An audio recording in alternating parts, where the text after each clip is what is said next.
Nobody tells you that falling in love with the right person can still be the wrong decision. I didn't figure that out in a dramatic moment. I didn't figure it out all at once. It came in pieces. Small, quiet pieces that I kept finding reasons to ignore, because I was 35 years old, successful, and genuinely embarrassingly happy for the first time in my adult life. Her name was Megan, and for 14 months I thought she was everything. But I'm getting ahead of myself. My name is Nikolaos Papadimitriou. Nico, to everyone who actually knows me. I run a commercial real estate firm out of Metro Detroit. We're based in Birmingham, Michigan, right in the heart of Oakland County. My family has done well. My father, Stavros, built the business from nothing in the 80s. I came in at 26 and we scaled it together, and now it's the kind of operation that makes my grandfather, God rest him, look down from wherever he is and feel satisfied. But money was never the point in our house. Family was the point. Always family. We're Greek-American, 3 generations deep in Metro Detroit. My parents live in Grosse Pointe in the same house they bought when they got married. Sunday dinners are mandatory, non-negotiable, and treated with the same seriousness as a board meeting. My mother Eleni makes spanakopita from scratch every single week, has done it since before I was born, and if you don't eat at least 2 pieces, she takes it personally. My uncle Theo lives 12 minutes away, and has never once in his life needed an invitation to show up at our door. We are loud, we are close, and we do not do things halfway. So when I tell you I met Megan at a fundraiser in Birmingham, and within 3 months I was completely gone over this woman, understand what that means coming from me. I don't fall fast. I don't fall easy. I had dated seriously twice before, and both times ended the same way. Not dramatically, just quietly, the way things end when 2 people realize they want different lives. Megan felt different from the first night. She walked into that fundraiser in a black dress that probably cost more than my first car, laughed at my Uncle Theo's terrible joke about Greek yogurt within 5 minutes of meeting him, and then turned to my mother and asked, genuinely asked, not politely asked, about the recipe for the appetizer she'd just eaten. My mother grabbed her arm and talked to her for 45 minutes. I stood there watching it happen and thought, oh, so this is how it happens. We dated for 14 months. She met my family early. By month 2, she was at Sunday dinner. By month 4, she knew which chair was Uncle Theo's, and never sat in it. My family absorbed her the way Greek families absorb people they like. Completely, immediately, and with a lot of food involved. I proposed on the rooftop of the Shinola Hotel in downtown Detroit on a Tuesday evening in late spring. Ring, flowers, the whole thing. She said yes before I finished asking. My mother cried when I called her. My father said, good. Now bring her to every Sunday dinner so your mother can feed her properly. Uncle Theo, somehow, already knew. To this day, I don't know how.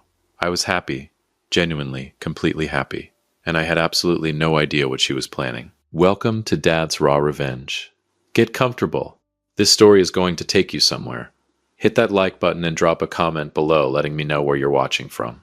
Trust me, you're going to love it here. Here's the thing about Megan that I want you to understand before anything else. She wasn't cold. She wasn't distant. She was warm and funny, and she made me feel consistently like I was exactly where I was supposed to be. So when the topic of her family came up, and it came up early, because in my world family comes up immediately, her answer didn't feel like a red flag. It felt like a wound. My parents and I don't have a relationship, she told me one night, about 6 weeks in. We were sitting on the couch in her apartment in Midtown, takeout containers on the coffee table, some show on in the background neither of us were watching. They were really toxic when I was growing up. Controlling, critical. My dad especially. I had to put serious distance between us just to function as an adult. I even changed my last name on social media to get some breathing room. I looked at her. She wasn't performing it. Her eyes were steady and a little tired, like someone recounting something they'd processed a long time ago but that still cost something to say out loud. I'm sorry, I said. Because what else do you say?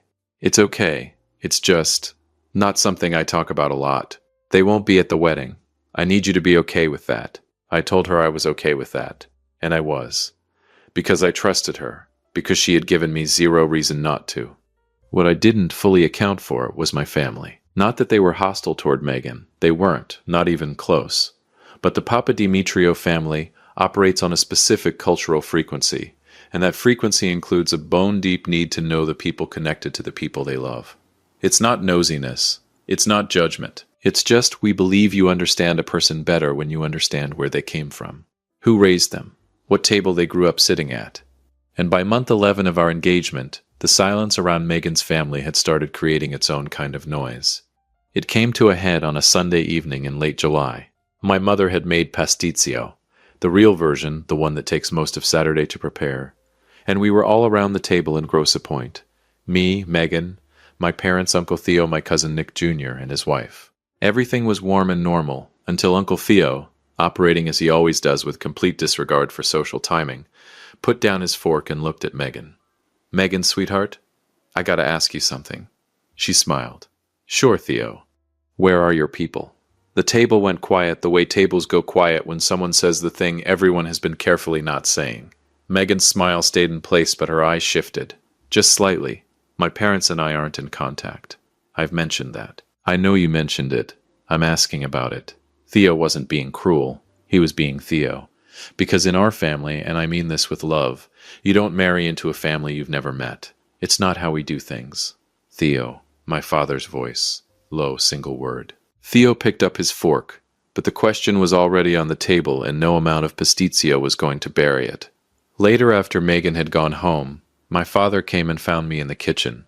He poured himself a small glass of wine and leaned against the counter. "She's a good woman," he said. "Not a question. She is. I believe you." He nodded slowly. "But Nico, we're going to stand in a church. We're going to make promises in front of God and everyone we know. And we're going to do that without knowing a single person from her side. Her parents are toxic, Pop. She had a hard, I hear you. I believe her." He set the glass down. "But toxic people still exist somewhere. They have an address." He looked at me steadily. "I'm not asking you to fix anything. I'm asking you to know what you're walking into." I didn't say anything. He patted my shoulder once and went back to the dining room. I stood there in my parents' kitchen for a long time after that. But here's what I need you to understand. I still wasn't suspicious. Not really. Not of Megan. If anything, I was worried about myself. Because the one thought I couldn't shake, the one that kept surfacing on the drive home to Midtown, was this. What if her parents take one look at me and decide I'm not what they wanted for their daughter? I know how that sounds coming from a guy with a successful business and a family like mine. But Megan existed in a very specific world. Corporate marketing, downtown Detroit, the kind of social circle where everyone has an MBA and an opinion about wine regions. Her apartment was decorated like a magazine. Her friends wore brands I had to look up. She carried herself with a particular kind of polish that I found attractive, but also occasionally, quietly, made me feel like I was slightly too much, too loud, too Greek, too Theo adjacent. What if her parents were the same way? What if they had money, standards, expectations I didn't know about? What if they met me and Megan saw the whole thing through their eyes? And something shifted. That was my actual fear, driving north on I-75 the following Saturday morning in August. Not that I'd uncover a lie. Not that anything was wrong. I thought I was going to meet intimidating people who might not think I was good enough. I was going to introduce myself, take whatever they gave me, and try to make a case for myself as the man their daughter had chosen. I genuinely thought I was the underdog in this story. Finding her parents hadn't actually required a private investigator, just a routine piece of administrative boredom. By month 11 of our engagement, Megan had moved into a high-rise condo downtown that my firm owns and manages. Because we were getting married in a few weeks, our legal team needed her to formally sign onto the master corporate lease for tax purposes. I was at my desk on a Friday afternoon when my office manager dropped the processed paperwork on my desk. I glanced down at the state-issued ID she had uploaded to the portal. Megan Melissa Bennett. Not Ashford, the name she used on social media and introduced to my friends. Bennett. Out of pure idle curiosity, I ran a quick property search on the name. A few clicks led to an old public record, a dormant Facebook profile she hadn't touched since college, and a primary address on Maple Avenue in Saginaw, Michigan. About an hour and 40 minutes north on I-75. I told Megan I had a property walkthrough. She kissed me goodbye without looking up from her laptop. The drive up was mostly me rehearsing introductions in my head, and quietly dreading the moment someone opened the door and looked at me like I wasn't what they had in mind. I got off the highway into Saginaw just before 10 in the morning, followed the GPS into a neighborhood of modest ranch homes, clean streets, American flags, the kind of block where people know their neighbors' names and wave from the driveway. I slowed down. Wait. I found the house. A well-kept ranch home, with a flower bed along the front walk and wind chimes on the porch. And in the front yard, moving slowly with a garden hose, was an older man in a Detroit Tigers t-shirt and reading glasses pushed up on his forehead, watering the flower bed with the unhurried patience of someone who had nowhere more important to be. This is not what I pictured. I sat in the car for a full 5 minutes recalibrating everything. There was no gate, no luxury car in the driveway, no indication whatsoever that the people inside this house had ever spent a single moment worrying about whether someone else was good enough for anything. These are not intimidating people. These are regular people. And for one brief, uncomplicated moment, I felt genuinely relieved. I got out of the car, walked up the driveway. He noticed me when I was about 10 feet away and squinted in that cautious way people do when a stranger walks toward them. "Help you with something?" I stopped, took a breath. "Sir, you don't know me. My name is Nico Papadimitriou. I'm engaged to your daughter, Megan." Gerald Bennett dropped the hose. Not fumbled it. Dropped it.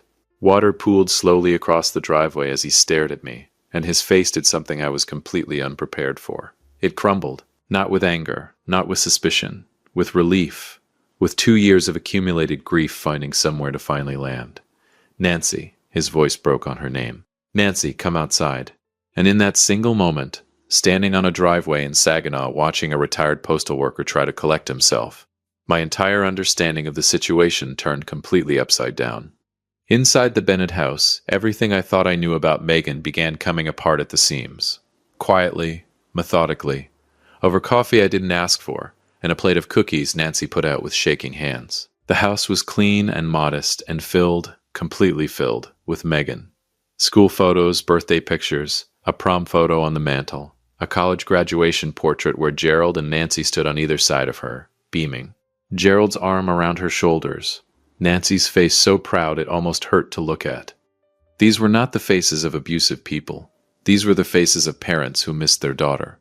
The story came out carefully. Gerald was a retired postal worker, 31 years. Nancy had been a school secretary in the Saginaw district for most of Megan's childhood. They had put her through the University of Michigan, full ride, no parent debt. They were proud of that, deeply proud. When Megan moved to Detroit and started building her corporate life, things changed slowly. Calls got shorter. Visits stopped. She started appearing in photos online under a different last name. Ashford, her middle name. At events with people Gerald and Nancy didn't recognize, wearing a version of herself they didn't quite recognize either. Then came the wedding conversation. The $100,000 ask. Gerald's heartbroken counteroffer of $15,000. Everything they could give without destroying their retirement. Megan's response. "If you can't invest in my future, you're not part of it." Blocked that same night, Nancy slid something across the table. A birthday card, sealed, unopened, stamped return to sender in red. Megan's handwriting on the return address label. Our address. I stared at the red stamp on the envelope, then slowly pulled my phone out of my pocket. I opened the text message Megan had sent me late the previous evening. The one I had read right before falling asleep. The one that had prompted me to make this drive in the first place. "Babe, great news. I reached out to my parents. They finally apologized for everything, and they want to meet you for lunch tomorrow before they head out on a trip. I'm so excited for you to finally meet them." The kitchen was very quiet. I looked up slowly.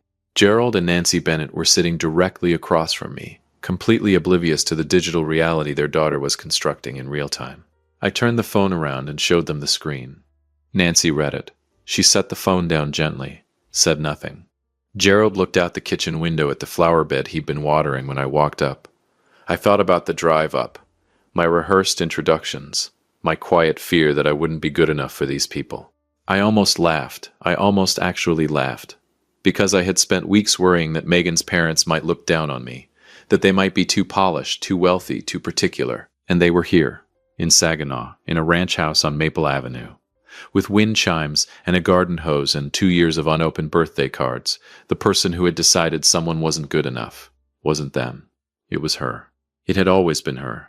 And just like that, the man who drove up I-75 nervous about making a good impression, that man was gone. The man who drove back to Detroit that afternoon was thinking about something else entirely. The difference between a good liar and a great one is that the great one never breaks character. Not even at the dinner table. Not even when everything is falling apart. I didn't confront her that night. I want to be clear about that because it matters. I pulled back into our parking garage in Midtown Detroit at a little past 2 in the afternoon, sat in my car for 10 full minutes, and made a very deliberate decision. Not yet. Not because I was afraid. Not because I doubted what I'd just seen and heard in that kitchen in Saginaw. But because I am my father's son, and my father taught me something about the moment right before a confrontation that most people get wrong. He said, "Nico, the man who reacts first almost never wins. Let them finish the lie. A half-told lie is just an argument. A fully told lie is a confession." I rode the elevator up to our apartment floor and stood outside the door for a moment. I could hear Megan inside, moving around, the low sound of a TV, completely unbothered, completely unaware. I put my key in the door, walked in. She was on the couch with a glass of white wine, and her laptop open to a Venue website. She looked up and smiled the way she always smiled. Warm, easy, like I was the best part of her day. "How was the walk-through?" "Promising," I said. "Long drive, though." "You look tired. You want me to order something?" "I want you to explain to me why your mother's birthday card is sitting in a drawer in Saginaw with our return address stamped on it in red. That's what I want." "Sure," I said. "Whatever you're in the mood for." I sat down next to her. She leaned her head briefly on my shoulder and went back to looking at Venue photos. I looked at the screen without seeing any of it. On the outside, completely normal. On the inside, I was completely dismantling everything. That night, I lay in the dark and did what I do when I'm working through a complicated deal. I separated what I knew from what I assumed, and I built a timeline. What I knew, Megan's real last name was Bennett. Her parents were Gerald and Nancy Bennett of Saginaw, Michigan. Alive, present, and heartbroken. They had not abused her. They had not been controlling or toxic in any way that Gerald, Nancy, or a single photograph in that house suggested. They had offered her $15,000 toward a wedding, been told that wasn't enough, and been erased the same night. What I knew, Megan had sent me a text while I was sitting in her parents' kitchen, telling me those same parents had apologized and wanted to meet me for lunch, which meant she was already building the next floor of the lie, which meant there was a next floor, which meant there was someone she planned to bring to that lunch. Who? That was the question I fell asleep trying to answer. I didn't have to wait long. Over the next 3 days I paid attention differently. Not suspiciously. I was careful about that. I didn't go through her phone. I didn't follow her. I just listened. The way you listen when you finally understand that every conversation has been happening on 2 levels simultaneously, and you've only been hearing one of them. I noticed that she mentioned her boss, a man named Robert Callahan, more than she ever had before. Casually, Robert thinks the Henderson account is going to close early, or in passing. Vivian Callahan was at that same fundraiser, apparently. Small mentions, nothing alarming. The kind of thing a person drops into conversation when they're trying to make someone feel familiar with a name before that name becomes important. She was warming me up to them. She'd been doing it for weeks, and I'd never noticed. Robert Callahan. I looked him up from my office the following Tuesday morning with the door closed. Senior vice president at Megan's firm, a wealth management company headquartered in downtown Detroit. His photo on the company website showed a man in his late 50s, silver-haired, the kind of effortlessly confident that comes from decades of never having to justify himself in a room. His wife Vivian appeared in a society column from a Detroit charitable gala from 2 years prior. Polished, highlighted hair, the whole picture. A wealthy, well-regarded couple. Exactly the kind of people you'd want standing beside you if you were trying to convince a traditional Greek-American family that you came from somewhere impressive. There they are. I sat back in my chair and stared at the corporate headshots of the Callahans. I realized then that Megan wasn't just a con artist. She was trapped in a prison of her own immense insecurity. She had spent a decade reinventing herself in Detroit, tailoring her identity to climb a social ladder that my family didn't care about, but her corporate friends did. When her father refused to destroy his retirement for a single day of theater, it wasn't just a financial disagreement to her. In her mind, their modesty was a threat to the polished, wealthy illusion she had sacrificed everything to build. To keep the lie alive, she didn't just walk away from them.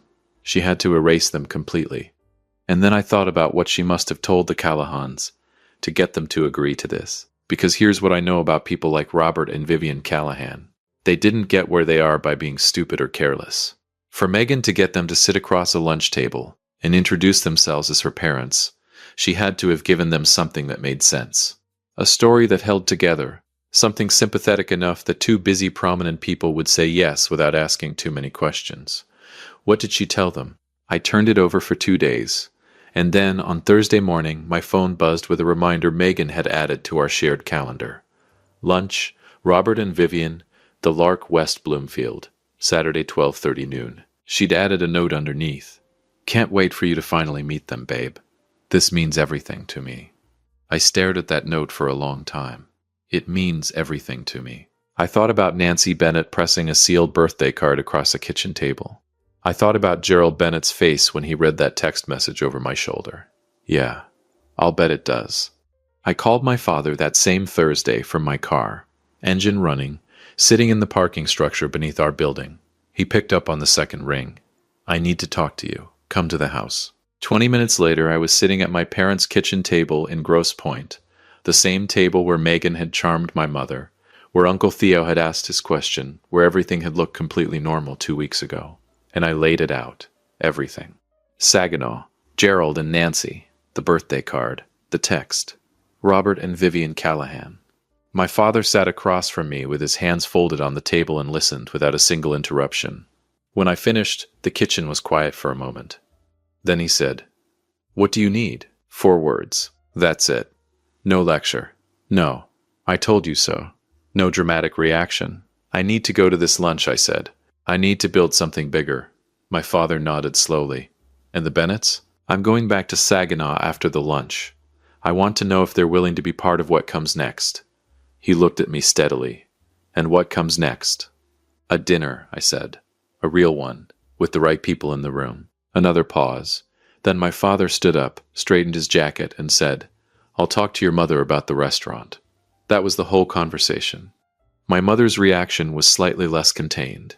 She came into the kitchen from the living room where she'd apparently been listening to the entire thing, which in our house is not eavesdropping, it's just being present, and stood in the doorway with her arms crossed and an expression on her face that I can only describe as the specific fury of a Greek mother who has fed someone spanakopita in her home and been lied to. She sat at my table, my mother said. Ma, she ate my food, Nico, in my house. And her mother is up in Saginaw with a birthday card that came back unopened. I know. Those poor people. I know, Ma. She looked at me for a long moment. Then she walked over and put both hands on my face, the move she's been making since I was 4 years old, and she wanted my full attention. You fix this, she said quietly. Not just for you, for them. Saturday came. The Lark in West Bloomfield. Old money restaurant. The kind of place where the lighting is specifically designed to make everyone look slightly more important than they are. Megan had made the reservation, naturally. I got there 5 minutes early and took a seat facing the door. They arrived together, Megan in the middle, one hand looped through Robert Callahan's arm, Vivian on his other side. Megan was glowing. Robert moved with the easy confidence of a man who had never once questioned whether he belonged somewhere. Vivian was all gracious smiles and careful posture. I stood when they reached the table. Big smile. Firm handshake. Nico, Megan said, her voice warm with a particular kind of triumph. This is my dad, Robert, and my mom, Vivian. Robert. Vivian. Not Gerald. Not Nancy. Robert. Vivian. I shook both hands. I've heard so much about you. Both of you. I had heard nothing about them because they did not exist in this role until approximately a week ago. We sat. Menus opened. And for the next 20 minutes I watched Megan perform with a fluency that under any other circumstances I would have found genuinely impressive. She laughed at Robert's observations a half-beat too quickly. She referenced shared memories with Vivian, mentions of trips, restaurants, family moments, and Vivian tracked along carefully, the way someone does when they're working from a script they only half memorized. Robert was smoother. He asked me questions about the business, made appropriate comments about Detroit's commercial real estate market, and generally acted like a man who had done his research and was determined to be convincing. They were all performing. The whole table was a stage, and I sat there eating pan-seared whitefish, being absolutely, perfectly charming. So, Robert, I said, setting my fork down with the relaxed ease of a man with no concerns whatsoever. Megan's told me a lot about you. You've clearly been a huge presence in her life. Robert smiled. She's been like family to us. Like family. There it is. That means everything, I said. I looked at Megan when I said it. She beamed back at me. Keep smiling, sweetheart. I'll be honest with you both, I continued, leaning forward slightly, the way I do in negotiations when I want someone to feel like I'm letting them in on something. My family is traditional. Greek on my father's side. We take the formal stuff seriously. My parents would never forgive me if we didn't do this properly. I paused. We'd love to host an engagement dinner next Saturday. Nothing overwhelming. Family, a good meal, a toast. My parents just need to welcome the people who matter to Megan before we get to the altar. Robert glanced at Vivian, a half-second of silent calculation. Then, we'd be honored. Megan grabbed my hand under the table so fast I felt it in my shoulder. Perfect, I said. I smiled at her. She smiled back, the full, radiant, triumphant smile of a woman who believes she has just won. The trap was already built. She'd just walked into it smiling. If you have been listening for a while, drop your thoughts in the comments. Hit the like button while you're at it, and be sure you're subscribed. The following 6 days I moved quietly and precisely. Monday, I went back to Saginaw. I called Gerald from the driveway before I knocked. He opened the door before I finished knocking. We sat in the same kitchen, same coffee, same table. I told them about the lunch, Robert and Vivian Callahan, the performance, the engagement dinner I'd arranged. I told them I wanted them there. Nancy's hands went still around her mug. Nico, we don't want to make a scene. Nancy. I looked at her directly. My mother is going to stand at a church and welcome whoever walks through those doors into our family. She deserves to know who that actually is. I paused. And you have spent 2 years sending birthday cards that came back unopened. You deserve to be in that room. Not for drama. Just because you're her parents. And somebody needs to say that out loud. Gerald reached over and covered Nancy's hand with his. He looked at me. What time should we be there? Tuesday, I sat with my father and Uncle Theo in my father's home office in Grosse Pointe and briefed them fully. My father listened, asked 2 precise questions, and then said, I'll handle the restaurant. He picked up his phone and that was that. Uncle Theo's response required immediate containment. I want to say something to her at the door, he grumbled, narrowing his eyes. No, Theo. You say absolutely nothing, I told him, putting both hands on his shoulders. I need you to do something that is going to be the hardest thing you have ever done. Not one word until I stand up to make the toast. He looked at the ceiling, then at my father, chewing on the inside of his cheek. Fine, Theo finally hissed. But I want a double portion of tirapita before anyone else sits down, and I'm holding the door when we walk out. I looked at him and nodded. That I can absolutely guarantee you. Every piece was in place. Pegasus Taverna in downtown Detroit, my father's choice, and the right one, a restaurant that felt like someone's home, not a stage set. The private dining room in the back, white linen, candles, warm lighting. My mother had handled the menu personally and added a small framed photo of my grandparents to the welcome table because she said they should be there. Gerald and Nancy Bennett were driving down from Saginaw Saturday morning, checking into a hotel in Dearborn. Gerald had called me Thursday night to confirm. His voice was steady, careful, and at the end of the call, after we'd gone over the details, he said quietly, Nico, whatever happens in that room tomorrow, thank you. For going to Saginaw, for knocking on that door. A pause. She picked a good one, even if she doesn't know it yet. I didn't know what to say to that. So I just said, I'll see you tomorrow, Gerald. I pressed my suit Friday night, got into bed next to Megan, who was already asleep, already dreaming about whatever version of tomorrow she had constructed in her head. I lay in the dark and stared at the ceiling and thought about a man in a Detroit Tigers t-shirt watering a flower bed on Maple Avenue. A sealed birthday card with a red stamp across the front. A kitchen table where 2 people had been quietly waiting for 2 years for someone to finally show up. Someone had shown up. Tomorrow, so would they. You can build a lie as tall as you want, but the moment the right people walk through the door, the whole thing comes down. I woke up that Saturday morning in September with the kind of stillness that doesn't come from peace. It comes from certainty. I lay there for a few minutes listening to Megan in the bathroom. The sound of the shower, the hairdryer, the particular rhythm of a woman preparing for a performance she believes she has already won. And I thought about Gerald Bennett pressing his navy blazer in a Dearborn hotel room. Nancy standing at a mirror trying to hold herself together. 2 people who drove an hour and 40 minutes down I-75 for a dinner their own daughter had no idea they'd been invited to. Get up, Nico. Let's go finish this. Megan spent 3 hours getting ready. 3 hours. I sat in the living room watching football highlights with the volume low, and I let her have every minute of it. She came out twice to ask my opinion. Once about earrings, once about shoes, and both times I said she looked beautiful, because she did. That was never the issue. The issue was everything underneath the beautiful. She wanted to leave early to check on the setup. I told her to go ahead, that I had a quick call to make and I'd meet her there. She kissed me on the cheek, grabbed her coat, and walked out the door looking like everything in her life was exactly on track. The moment the door closed, I picked up my phone and called Gerald. He answered on the first ring. "You good?" I asked. "We're ready." His voice was quiet, solid, the voice of a man who had decided something. "Nancy's dressed. We're ready." "Okay, when I text you, you walk in. Doesn't matter what's happening at the table. You just walk in and you stand there. You don't have to say a word." A pause. "Gerald." "Yeah, she's going to see you the second that door opens." "I know. I just want you prepared for—" "Nico." His voice stopped me. "I've been prepared for 2 years. I've been prepared since the night she blocked us. I've been prepared every time Nancy's birthday rolled around and we didn't get a call." Another pause. Shorter. "We'll be there." I held the phone for a second after he hung up. Then I put on my jacket, checked my inside pocket for the ring, and walked out. Pegasus Taverna on a Saturday evening is exactly what it should be. Warm, full, the smell of lemon and garlic meeting you at the door like an old friend. But the private dining room in the back operates on a different frequency. Quieter, intentional. White linen, low lighting, round tables arranged so that everyone can see everyone else.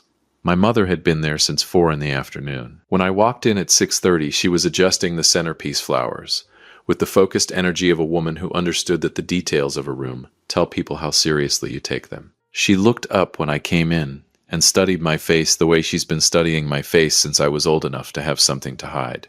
"You okay?" "Yeah, Ma. You sure?" "I'm sure." She crossed the room and put both hands on my face, looked at me for a long moment. "Your grandfather," she said quietly, "used to say that the truth always finds the biggest chair in the room, even when nobody invites it." She smoothed my collar. "Let it sit down tonight." I nearly lost it right there. Nearly. My father was near the bar talking with Nick Jr., already in his good charcoal suit. Completely composed, he looked at me when I walked over. One slow nod. That nod said, "Everything is in place. The room is set. Do what you need to do." Uncle Theo was at a side table with a full plate of tirapita and the concentrated expression of a man fulfilling a solemn obligation. He looked up at me, pointed at the plate, then pointed at me. His version of, I held up my end of the deal. "Don't you forget yours." I almost smiled. They arrived at 7. I heard Megan's laugh in the hallway before the door opened. That specific social laugh, half a note higher than her real one, the laugh she uses when she wants a room to feel like a party before she's even entered it. She came in first. Navy dress, hair perfect, every detail exactly right. Robert Callahan followed, silver-haired, expensive suit, moving with the easy authority of a man who has never once doubted his right to be wherever he is. Vivian beside him, gracious and polished, pearls at her collarbone. Megan moved through that room like she owned it. She kissed my mother on both cheeks. She shook my father's hand with both of hers. She laughed at something Vivian said near the drinks table and touched her arm warmly. She was magnificent, genuinely, terrifyingly magnificent. She slipped her arm through mine when she reached me and leaned up close. "This is perfect," she whispered. "Your family is incredible. This is everything I wanted." "I know," I said. "That's why I did it." She heard a compliment. I meant something else entirely. We sat. The food came out. Grilled branzino, lamb chops, a meze spread my mother had personally designed, fresh pita that arrived in a basket wrapped in cloth. The table filled with the warm noise of a real family dinner. Robert Callahan was smooth and engaged, asking my father about the business with what appeared to be genuine interest. Vivian complimented my mother on the restaurant choice, and my mother received the compliment graciously, while privately thinking thoughts I will never fully know. Megan was glowing, relaxed, victorious. I ate. I laughed at the right moments. I refilled glasses and asked questions, and was by every visible measure a completely relaxed man enjoying a family dinner. My phone was face down in my jacket pocket. I had one text to send. I was waiting for the exact right moment. That moment came at 7:48, in the small lull between the main course and whatever was supposed to come next. The table was warm, the wine was flowing, and Megan was mid-laugh at something Robert had said. I slipped my phone out, typed one word to Gerald, now. Then I stood up, the tap of a knife against a glass, that clean, clear sound that tells a room. Stop. Listen. The table settled. Megan looked up at me with that full, radiant smile. The smile of a woman who thinks the next 60 seconds are going to be a toast about how much he loves her. I let the silence hold for just a beat longer than comfortable. I want to thank everyone for being here tonight. My voice was calm, measured. The way my father talks when something actually matters. In our family, a dinner like this isn't just a nice evening. It's a declaration. It's us saying, these people are real. These people matter. We don't do that lightly. I looked around the table slowly. My father taught me that. The people you bring to the table tell everyone exactly who you are. I paused. So I want to make sure tonight we have the right people at this table. I looked at Tony, the restaurant manager, standing near the back wall. He'd been briefed. He knew his cue. He walked to the side door and pushed it open. And in walked Gerald and Nancy Bennett. Gerald in his navy blazer, the one that didn't quite fit the way it used to. The one you could tell he'd had for years and saved for occasions that mattered. Nancy in a burgundy dress, small purse clutched in both hands, chin up, moving with the quiet dignity of a woman who had decided she was not going to fall apart in public no matter what happened next. They walked through that door and into the silence of that room, and Megan saw them. I was watching her face. I had positioned myself specifically to watch her face. The color left it like a tide going out. Fast, complete, and absolute. Her lips parted. Her hand, the one holding her wine glass, went completely still. The glass tilted. I reached over without looking at her and steadied it, set it down gently on the linen. She turned to me. Her eyes were doing the rapid calculation of someone trying to find the story that saves them. I could see it happening in real time. The search for the exit, the angle, the version of this that she could still control. Nico, her voice came out thin, barely a voice at all. I went to Saginaw, I said quietly, not loudly. I wasn't performing for the room. I was talking to her 3 weeks ago. I drove up I-75 on a Saturday morning because I told myself maybe I can fix this for her. Maybe I can give her her family back as a wedding gift. I let that land. I found a man watering his flower bed on Maple Avenue in a Detroit Tigers t-shirt. I told him my name, and he dropped the garden hose. The room was a held breath. Your father worked for the Postal Service for 31 years, Megan. Your mother was a school secretary for most of your childhood. They put you through the University of Michigan, and they did it without a single dollar of debt because they wanted you to have everything. My voice stayed level. Even. They offered you $15,000, money from their retirement, and you told them that if they couldn't fund your life, they didn't exist. Her mouth opened. You don't understand the whole. I sat in their kitchen. I said it quietly, like a door closing. I saw your school photos on the refrigerator. I held the birthday card you mailed back to our address without opening it. I paused. And while I was sitting there, you texted me, told me your parents had apologized and wanted to meet me for lunch. I turned to Robert and Vivian Callahan. Vivian had both hands pressed flat on the table in front of her, her face completely pale. Robert had gone absolutely still. Robert, Vivian, I said, my voice shifting to something quiet and respectful. I know exactly what she told you. She told you that my family was deeply judgmental, that her real parents had passed away years ago, and she asked you to step in as her honorary family mentors, so she wouldn't have to face a traditional Greek wedding alone. She weaponized your kindness and your status to fill 2 empty chairs on a stage. I gestured toward Gerald and Nancy Bennett standing near the doorway. But those are her real parents, right there. Vivian looked at Megan, a long, slow look, the kind that doesn't need words because the words would be insufficient anyway. Then she looked at Gerald and Nancy, and something moved across her face that was far worse than anger. It was recognition. The specific recognition of a woman who has just understood that the person she thought she knew does not exist. Robert said nothing. He folded his napkin, placed it on the table, the gesture of a man who is leaving and has decided there is nothing worth saying first. I turned back to Megan one final time. She had stopped looking for the exit. There wasn't one, and she knew it. She was just looking at me. Eyes bright, jaw tight, The full architecture of everything she'd built reflected back at her from every face in that room. I grew up watching my father treat people, all people, like they mattered. The guy who parks the car, the woman who cleans the office, the retired postal worker in Saginaw who gives everything he has and gets told it's not enough. I reached into my jacket pocket. That's the measure I was raised with. Not the address, not the job title, not the clothes. I looked at her. By that measure, I don't know who you are. I took the ring out of my pocket.